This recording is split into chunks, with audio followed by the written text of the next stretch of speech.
ಮೇಲೆ ಮನುಷ್ಯರಿಗಿಂತ ಎಷ್ಟೋ ಬೆಸ್ಟ್ ಅನ್ಸೋಕ್ ಶುರುವಾಗ್ಬಿಟ್ಟಿದೆ. ಮೃಗಗಳಿಗೆ ಇರುವಂತ ಹ್ಯುಮ್ಯಾನಿಟಿಯು ಕೂಡ ಮನುಷ್ಯರಿಗೆ ಇಲ್ಲದಂತಾಗಿದೆ. ಇದಕ್ಕೆ ಬೆಸ್ಟ್ ಎಕ್ಸಾಂಪಲ್ ಈ ಸ್ಟೋರಿ. ಹಸುವೊಂದು ತನ್ನ ಜಮೀನಿಗೆ ಬಂದು ಮೇಯ್ತು ಅನ್ನೋ ಕಾರಣಕ್ಕೆ ಅದರ ಕೆಚ್ಚಲು ಕತ್ತರಿಸಿ ಕೊಂದಿದ್ದಾನೆ ಈ ನೀಚ. ಹಸುವಿನ ಮೇಲೆ ಇಷ್ಟು ಕ್ರೂರವಾಗಿ ಅಟ್ಯಾಕ್ ಮಾಡೋಕೆ ಇನ್ನೊಂದು ಕಾರಣನೂ ಇದೆ. ಅದೇನು ಅನ್ನೋದನ್ನ ಹೇಳ್ತೀವಿ ನೋಡಿ.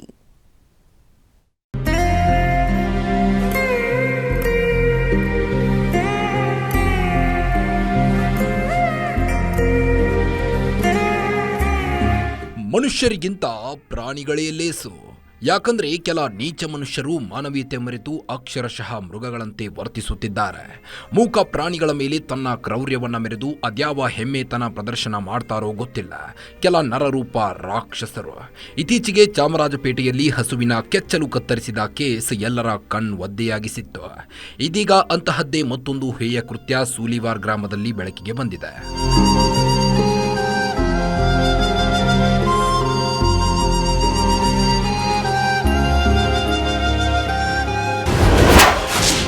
ಹಳೆಯ ವೈಷಮ್ಯಕ್ಕೆ ಹಸುವಿನ ಮೇಲೆ ಸೇಡು.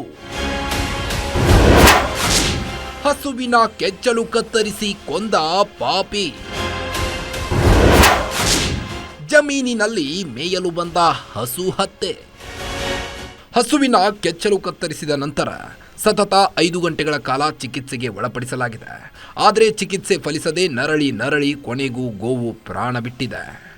ಮರಿಬಸವಯ್ಯ ಎಂಬುವರಿಗೆ ಸೇರಿದ ಹಸು ಸಿದ್ದಪ್ಪ ಅನ್ನೋರ ಜಮೀನಿಗೆ ಹುಲ್ಲು ಮೇಯಲು ಹೋಗಿದೆ. ಆದರೆ ಸಿದ್ದಪ್ಪಗೆ ಮರಿಬಸಯ್ಯನ ಮೇಲೆ ಮೊದಲಿನಿಂದಲೂ ಸೇಡಿತ್ತು. ಇದೇ ಕೋಪವನ್ನ ಮೂಕ ಪ್ರಾಣಿಯ ಮೇಲೆ ತೀರಿಸಿಕೊಂಡಿದ್ದಾನೆ ಅಂತ ಹಸುವಿನ ಮಾಲೀಕ ಆರೋಪಿಸಿದ್ದಾರೆ.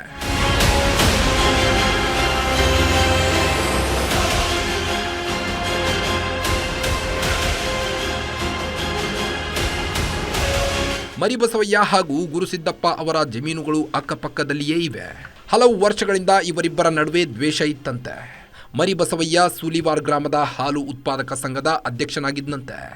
1 ತಿಂಗಳ ಹಿಂದೆ ನಡೆದ KMF ಚುನಾವಣೆಗೆ ಹನುಮಂತಯ್ಯ ಅನ್ನೋ ವ್ಯಕ್ತಿ ಚುನಾವಣೆಗೆ ಸ್ಪರ್ಧಿಸಿದ್ರು.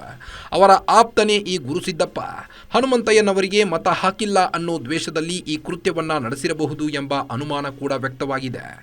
ಏನೇ ಸಿಟ್ಟು ಕೋಪ ಇದ್ರೂ ನಮ್ಮ ಜೊತೆ ಮಾತನಾಡಬೇಕು ಹೊರತು ಹಸುವನ್ನ ಸಾಯಿಸೋದಲ್ಲ ಅಂತ ಮರಿಬಸವಯ್ಯ ಕಣ್ಣೀರು ಹಾಕಿದ್ರು. ಅದೇ ನಿನ್ನೆ ದಿನ ನಮ್ಮ ಹಸುನ ಬೇರೆ ಪಕ್ಕದವರು ಏನು ಆಯುಧದಿಂದ ಹೊಡೆದು ಮಾಡಿದ್ದಾರೆ ಅಂತ ಮಾಹಿತಿ ಬಂತು. ನೋಡಿದ್ರೆ ಅದು ನಮ್ಮದೇ ಹಸು. ಕೆತ್ತಲು ತುಂಬ ಡೀಪಾಗಿ ಆಳವಾಗಿ ಬಲವಾದ ಏಟು ಬಿದ್ದಿರೋದ್ರಿಂದ ನರಗಳೆಲ್ಲ ಕಟ್ಟಾಗ್ಬಿಟ್ಟಿದ್ದು. ಡಾಕ್ಟ್ರುಗಳು ಬಂದು ಎಲ್ಲ ಚಿಕಿತ್ಸೆ ಕೊಟ್ಟಿದ್ದಾರೆ, ಆದರೂ ಉಳಿಲಿಲ್ಲ. ಈಗ ಪೊಲೀಸ್ ಕಂಪ್ಲೇಂಟ್ ಕೊಟ್ಟಿದ್ದೀವಿ. ಪೊಲೀಸ್ನವರೆಲ್ಲ ಬಂದು ಇನ್ವೆಸ್ಟಿಗೇಷನ್ ಮಾಡ್ತಾವ್ರೆ. ಮತ್ತು ಡಾಕ್ಟ್ರು ಬಂದೀಗ